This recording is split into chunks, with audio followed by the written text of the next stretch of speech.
వ్యర్థంగా పోదు,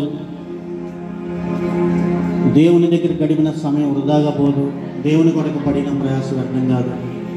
ఈరోజు నీ కుటుంబం కొరకు కూడా ప్రార్థన చేద్దాం. మనందరం ఒక్క నిమిషం ప్రార్థన చేద్దాం.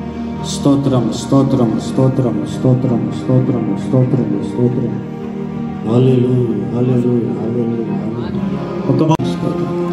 నీ దయను బట్టి వేడుకుంటూ కృతజ్ఞతాస్తుతులు చెల్లిస్తున్నాను. ఒక్క మాట ప్రార్థన చేద్దాం. హల్లెలూయా హల్లెలూయా హల్లెలూయా. ఇది నీవిచ్చిన జీవితం, నీ పాదాలకే